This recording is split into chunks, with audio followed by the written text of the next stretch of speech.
दुलाराय बर' फरायसा आफादा देग्लाय मिरु आफाद जिल्ला आफाद दखरा आफाद जोङो बैसागु नैबे जे बर'नि रंजाथाइ फोरबो बा बर'नि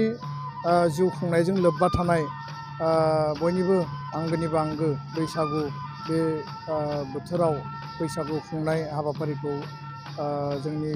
जिल्ला दखरा आरो मिरु आफादा गुबुन गुबुन जायगायाव दिनै लादों आरो बेबायदिनो उदालगुरि जिल्ला दुलाराय बर' फरायसा आफादा दिनै सानसेनि हाबाफारि लानानै बे हाबाफारिखौ लानाय जादों। दा बे समाव दिनैनि बे खुंनायनि गेजेरजों बर' हारिनि साफ्रोमबो गेदेमा बिथांमोनखौ आङो गिबियावनो आङो खुलुमहरदों आरो लोगोसे आंनि समान बैसो आरो उन्दै बैसो बिथांमोननिसिम आं अननायखौ बावहरदों। उदालगुरि जिल्ला दुलाराय बर' फरायसा आफादनि बे बैसागु खुंनायनि गेजेरजों जोंनि गेजेराव अनलायनाय खौसेथि आरो गोरोबलायनाय आरो लोगोसे सान्थिया फैथों आनान गसाइनाव मिजिंथियो आरो साफ्रोमनिबो जिउआव जाहाथे जौगासारनाय जाफुंसारनाय जाहाथे फैयो। गोदान बोसोर बैसागुनि साफ्रोमनिसिमबो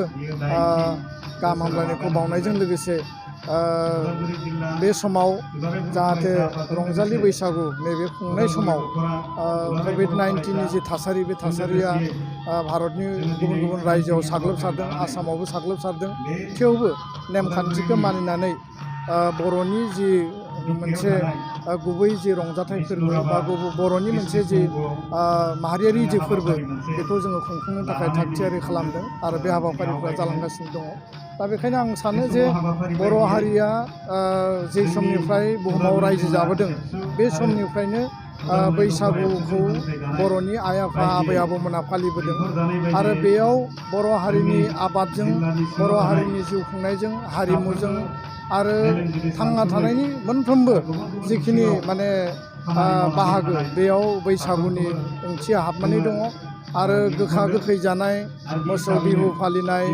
आरो बैसागुनि 1 तारिख खालि गिदिरफोरखौ खुलुमनाय बा मान होनाय आरो बेबायदिनो गुबुन गुबुन जिखिनि जोंहा बाहागोफोर दङ बेफोरखौ फालिनायनि गेजेरजों बेयाव साइन्टिफिक मोनसे ससाइटि दानायनि थाखाय बा समाजाव गोदान मोनसे मिजिं गोदान मोनसे आसा लानानै मानसिनि जिउआव थांना थानांगौनि थाखाय बिलाइ गोरलै खिलिनाय, मिथिंगानि सोलायनाय, दाउखौ गाबनाय बे जोंनि गोसोआव मोनसे रंजाखांनाय आरो सोलायनाय आरो गोदान मोनसे थांखिखौ लाबोनानै होफैयो। दा बेखायनो आङो सानो जे उदालगुरि जिल्ला दुलाराय बर' फरायसा आफादा दिनै जि मर्यादानि गेजेरजों गेदेरफोरखौ मान होनाय, उन्दैफोरनो अननाय होनाय आरो जिखिनि बेयाव हाबाफारि लादों बे मोजाङै जाफुंसारगोन। बर' हारियाव अरायबो गोजोना फैथों, बर' हारियाव जेब्लाबो खौसेथि फैदों, जोंनि गेजेराव राजखान्थियारि एना एनि गावस्रा गावस्रि थानो हानाय, नाथाय हारि हिसाबै जोङो थांना थानांगौनि बेलायाव जों जेब्लाबो खौसेयै थांना थानांगोन आरो जोंनि रंजाथाइ फोरबोखौ फोथांना लाखिनो थाखाय बयबो जोथोन लानांगोन। गोजोन्थों। गिबियावनो नोंथांमोननिसिम आं बैसागोनि गोदान बोसोरनि साबायखरखौ बावहरदों। बैसागो होननानै बुङोबा बेयाव बैसोनि जेबो सिमा थाया, बोराय लाइमोन गासिबो रंजानो हायो। दिनैनि दिनाव जोङो लाइमोनफोरनि जि मुखुब बे मुखुब बुब्लिखौ नंगौ जों मबाइलाव बांसिन नुनो मोनो, अब्लाबो जोङो मबाइलाव मुखुब जायोब्लाबो मोजां खामानियाव मुखुब जानांगौ होननानै आं खावलायनो लुबैयो। नाथाय जोङो दिनैनि लाइमोनानो गाबोननि हादोर बेंगिरिबो जानो हागौ, गाबोननि बिथांमोनानो हारिखौ गायसनगिरि जानो हागौ। बे हिसाबै हारिमुखौ फोथांनानै लाखिनायाव, राव थुनलाइखौ फोथांनानै लाखिनायाव लाइमोनफ्रा गोनां बिफाव दङ। बेनिखायनो बिथांमोना जाहाथे मबाइलाव गोनां इनफरमेसनखौ बुथुमनायजों लोगोसे गावनि हारिमु, राव थुनलाइ, सोदोमस्रिनि बागैबो जाहाथे इनफरमेसन बुथुमो आरो बयबो सुबुं माहारिनो मेसेज होनो हायो, बेखौनो आं बिथांमोनखौ खावलायनो लुबैयो। जाय दुलाराय भारतबर्षआवनो मुलुगावनो जाय कभिड सोलिदों बे कभिडनि प्रट'कलखौ मानिनो थाखाय आंबो गोबां खावलायदों आरो सरकारि जाय बिथोन बे बिथोनखौ मानिनानै जों बे हाबाफारिखौ मानिनांगौ। गोनां बाथ्राया जाबाय दिनै बैसागुनि बोथोर आरो बे बैसागुखौ उदालगुरि जिल्ला आरो बेनिफ्राय आनसलिकआ जयै जाय खुंदों एबसुआ, बेखौ आं बिथांमोनखौ हामलायनाय होदों। बिथांमोना मान होनो थाखाय बेखौ जाय फोरबो खुलिदों बेखौ हामलायनाय आं होनदों। बैसागोआ बर' हारिनि, बर' जाथिनि मोनसे हारिमुवारि फोरबो मोनसे जाथिनि फोरबो बेखौ जों बयबो गनायनांगोन आरो बे बैसागो फोरबोआ दिनैनि नङा रोजा बोसोरनिफ्राय बर' जाथिया जेब्लानाखि आबाद मावनो सोलोंबाय आबाद मावनो सोलोंनाय उनावनो आबादजों लोब्बा लानानै बिनि उनाव धोरोमजों लोब्बा लानानै बिनि उनाव रंजानाय फोरबो महरै फालिबोदों बे रोजा बोसोरनि जाय बे फोरबोखौ जोंनि बर' जाथिया फालिबोदों आरो बेखौ फालिबाय थागोन होमब्लाबो जोंनिफ्राय मोनसेल' खोथा देशआव जाय कभिड सोलिदों बे कभिडनि प्रट'कलखौ मानिनानै सरकारा जाय बिथोन होदों बे बिथोनखौ फालिनानै जों बैसागु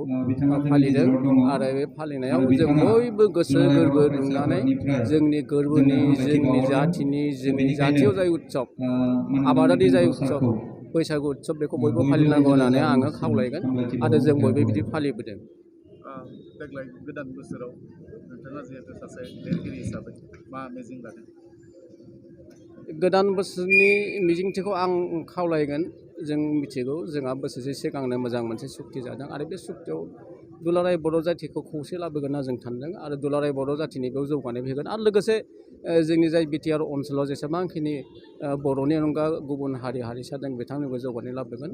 आरो जों जाहैबाय लिरगिरिया जोंहा गावबा गाव मोनसे थांखि थायो जों लिरबाय थायो मा लिरदों बेखौ जों आं सानो जे खायफा बा साफ्रोमबो खायसे लिरगिरिफोरा सिगां बुंना लाया मा लिरगोन जेब्लानाखि बिजाबा ओंखारगोन बिनि उनावसो बेखौ बुंगोन बेखायनो लिरगिरि महरै